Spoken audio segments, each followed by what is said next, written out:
बिस्मिल्लाहिर्रहमानिर्रहीम। अस्सलाम वालेकुम। बायोलॉजी क्लास 10 चैप्टर नंबर 9 है फार्माकोलॉजी। एमसीक्यूज स्टार्ट करते हैं। एमसीक्यूज नंबर 1 है, who is called father of antiseptic. Option A है एलेक्जेंडर फ्लेमिंग, ऑप्शन बी है एडवर्ड जेनर, ऑप्शन सी है लिस्टर, ऑप्शन डी है ऑसवर्ल्ड स्किमेटबर्ग। तो इसके अंदर ऑप्शन सी आंसर आएगा लिस्टर। अच्छा, लिस्टर जो है इसका ये आधा नाम है, इसका पूरा नाम है जोसेफ लिस्टर। तो अगर ऐसा हो कि आपके एमसीक्यूज के अंदर जोसेफ लिखा हुआ हो और या जोसेफ लिस्टर लिखा हुआ हो तो आप जो है जोसेफ लिस्टर को ही मार्क कीजिएगा। इसके अंदर इन्होंने आधा नाम दिया है, तो जोसेफ लिस्टर जो है वो फादर ऑफ एंटीसेप्टिक कहलाता है। एमसीक्यूज नंबर 1 का आंसर लगाएंगे option C Lister. MCQs number 2 है, drugs for treatment of rheumatoid arthritis can be obtain from. Rheumatoid arthritis एक अर्थराइटिस की किस्म है। रूमेटॉइड अर्थराइटिस की ट्रीटमेंट के लिए जो ड्रग इस्तेमाल होती है उसका नाम होता है गोल्ड सॉल्ट। वो गोल्ड सॉल्ट जो होते हैं वो यूज़ किए जाते हैं और वो जो ड्रग है वो मिनरल से बनाई जाती है। इस एमसीक्यूज में इन्होंने हमसे पूछा है रेमाटॉइड अर्थराइटिस के ट्रीटमेंट के लिए जो ड्रग इस्तेमाल होती है उसको किस चीज़ से बनाया जाता है, वो किस चीज़ से हासिल होती है। तो मैंने अभी आपको बताया उस ड्रग का नाम होता है गोल्ड सॉल्ट और उसको बनाते किससे हैं, उसको मिनरल से बनाते हैं। तो ऑप्शन ए है एनिमल्स, ऑप्शन बी है मिनरल्स, ऑप्शन सी है प्लांट्स, ऑप्शन डी है माइक्रो ऑर्गेनिज्म। तो रिमोटॉइड अर्थराइटिस के लिए बनाई जाने वाली ड्रग मिनरल से ऑब्टेन होती है। एमसीक्यूज नंबर 2 का आंसर आएगा option B minerals. MCQs number 3 है, drugs that slow normal brain function are categorize as. वो ड्रग्स जो नॉर्मल ब्रेन फंक्शन को स्लो कर दें उनको कौन सी कैटेगरी में रखते हैं या वो क्या कहलाती हैं। ऑप्शन ए है नारकोटिक, ऑप्शन बी है हेलुसिनेजन, ऑप्शन सी है मैरिजुआना, ऑप्शन डी है सेडेटिव्स। तो वो ड्रग्स जिनकी वजह से दिमाग का फंक्शन जो है स्लो जाता है वो कहलाती हैं सेडेटिव्स। वो ड्रग्स जिनकी वजह से ब्रेन का फंक्शन स्लो हो जाता है वो कैटेगराइज होती हैं सेडेटिव्स के अंदर। एमसीक्यू नंबर 3 का आंसर आएगा option D sedatives. MCQ number 4 है, vaccination can be administrated. Vaccination कब दिए जानी चाहिए। ऑप्शन ए है आफ्टर इन्फेक्शन, इन्फेक्शन के बाद, option B before infection, option C during infection, option D all are correct. तो इसके अंदर हमारे पास आंसर आएगा ऑल आर करेक्ट, क्योंकि जो वैक्सीनेशन होती हैं मुख्तलिफ़ किस्म की वैक्सीनेशन होती हैं।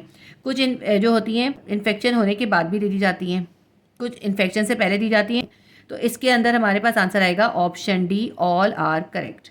एमसीक्यूज नंबर 5 है, the substance which inhibit the growth of bacteria can be considered. वो चीज़ जिसकी वजह से बैक्टीरिया की ग्रोथ इनहिबिट हो जाती है, इनहिबिट मतलब स्टॉप हो जाती है, उसे क्या कहते हैं। ऑप्शन ए है वैक्सीन, ऑप्शन बी है बैक्टीरिसाइडल, ऑप्शन सी है बैक्टीरियोस्टेटिक्स, ऑप्शन डी है एंटीबायोटिक्स। वो सब्सटेंस जिसकी वजह से बैक्टीरिया की ग्रोथ जो होती है वो रुक जाती है, वो बढ़ते नहीं हैं आगे, जितने होते होते ही रहते हैं, वो कहलाती है बैक्टीरियोस्टेटिक्स। तो एमसीक्यू नंबर 5 का आंसर आएगा ऑप्शन सी बैक्टीरियोस्टेटिक। और ये जो बैक्टीरिसाइडल है का मतलब होता है वो सब्सटेंस होती हैं जो कि बैक्टीरिया को किल कर देती हैं। तो इन्होंने हमसे कहा था ऐसी सब्सटेंस बतानी है जो कि बैक्टीरिया की ग्रोथ को इनहिबिट कर दे, यदि सिर्फ रोक दे, स्टॉप कर दे, तो वो बैक्टीरिसाइडल नहीं होती हैं, वो होती हैं बैक्टीरियोस्टेटिक्स। तो एमसीक्यू नंबर 5 का आंसर आएगा option C bacteriostatic. MCQ number 6 है, Haris is addicted to a drug which left the following effect on Haris. एक हारिस नाम का एक आदमी है, उसको ड्रग लेने की आदत है, ड्रग की एडिक्शन है उसको। तो उसके अंदर ये इफेक्ट जो है वो नज़र आ रहे हैं। क्या इफेक्ट है उसके अंदर, उसका ब्लर विजन हो रहा है, यानी उसको सही से दिखाई नहीं देता, मेकिंग अनसीन फेसेस इन इमेजिनेशन, और उसके अंदर जो है ख्याली तस्वीरें उसको दिखाई देती हैं, खाली शक्लें बनती हुई नज़र आती हैं उसको, ख्याली शक्लें दिखाई देती हैं उसको। और तीसरा जो उसका अंदर इफेक्ट है वो है यूफोरिया। यूफोरिया का मतलब होता है ऐसा महसूस करता है कि जैसे कि उसकी रूह उसके अंदर नहीं है, मतलब अपने आप को बिल्कुल हल्का हल्का खाली महसूस करता है, फिक्रें वगैरह उसके दिमाग से बिल्कुल ख़त्म हो जाती हैं, लाइट लाइट फील करता है। हारिस ऐसी ड्रग ले रहा है जिससे उसको ये 3 सिम्टम्स आ रहे हैं, ये इफेक्ट उसके ऊपर नज़र आ रहे हैं। तो हमें ये आइडेंटिफाई करना है कि हारिस जो है वो कौन सी ड्रग का एडिक्ट है। ठीक है, इन्होंने कहा identify the drug to which Haris is addicted. हमें असल में इसमें यही बताना है कि ऐसी कौन सी ड्रग है जिसको लेने के बाद ये तमाम चीज़ें उसको एक शख्स को फील होंगी। तो वो ड्रग होती है, वो होती है हेलुसिनोजिन।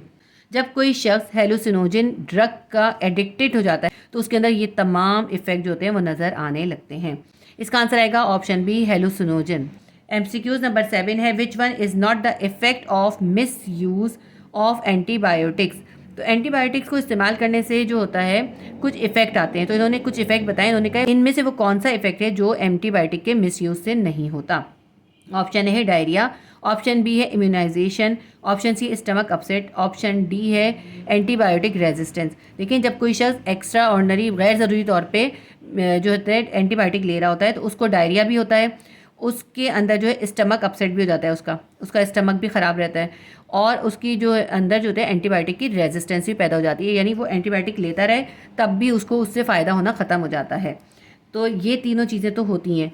एक चीज़ है इम्यूनाइजेशन नहीं होती। जब एंटीबायोटिक बहुत ज़्यादा ले रहे होते हैं तो उससे इम्यूनाइज नहीं होता। इम्यूनाइजेशन का मतलब है मुदाफ़ियत, यानी एंटीबायोटिक के मिसयूज़ से बॉडी के अंदर इम्यूनाइजेशन नहीं होती। तो MCQs नंबर 7 का आंसर आएगा option B immunisation. Chapter number 9 के तमाम MCQs कंप्लीट हो गए। MCQs की प्रिपरेशन ज़रूर कीजिएगा, MCQs करने बहुत इंपॉर्टेंट है। 15 नंबर बहुत आसानी से मिल जाते हैं आपको। अगर मेरी वीडियो आपके लिए हेल्पफुल रहती हैं तो प्लीज़ मेरी वीडियो को लाइक करें, शेयर करें और अगर आपने सब्सक्राइब नहीं किया है तो सब्सक्राइब कर लें। अल्लाह हाफिज़।